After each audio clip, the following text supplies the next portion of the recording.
My father entrusted me with everything when he made the world. It took me many years to find unique names to call all of his creation. I even took care of the garden, which was my home. I loved my father, and he loved me. But even with all that love, I was lonely. Every animal in his garden were in pairs. There were two of each kind. I loved the animals very much, but I wanted someone that looked like me too. It's really amazing how my father knows everything. He knew I was lonely, and I never told him. I never even tried to show it.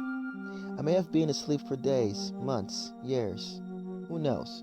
But one morning I woke up and there was something that looks just like me, but with a bigger chest, and it looked a bit fragile. It was beautiful. It had soft skin and a less muscular figure than I did.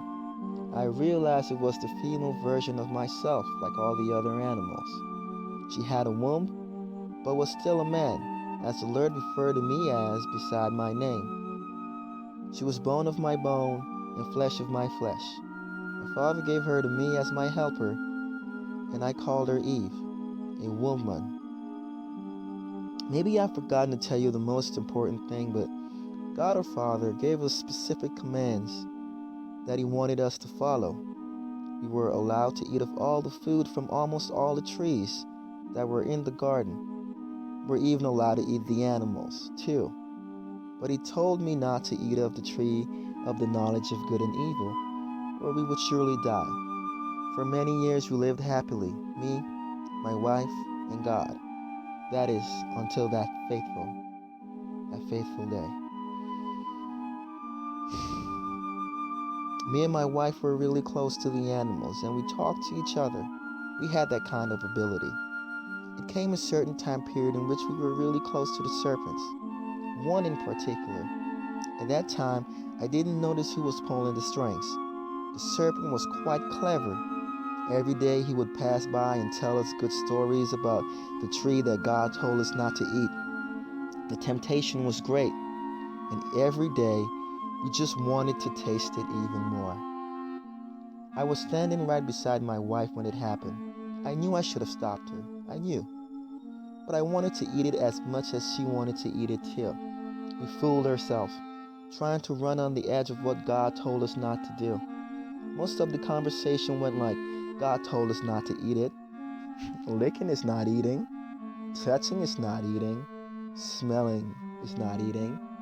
But after many licks, my wife gave in and she took a bite. What happened to her was unbelievable, as she explained. My curiosity went through the roof when I saw the expression on her face. I almost demanded that it was my turn to eat it too. She was trying to hag all for herself. At that moment, the serpent knew he had us. To him, it was probably like taking candy from a baby. I insisted that my wife hand me the fruit, and she took the fruit and gave it to me, her husband, and I ate it too. We realized that we were naked and embarrassed of our nakedness.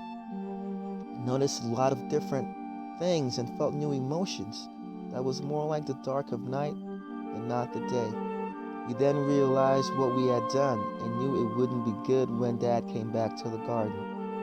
It wasn't even a full day when God our Father came back calling out to us. He knows everything, and I know He knew about what we had done. We disobeyed Him. We were ashamed, so we hid from Him. After the confrontation, He sent me and my wife away. He pronounced that from the sweat of my brow I will eat. He told my wife she will experience great pain during childbirth.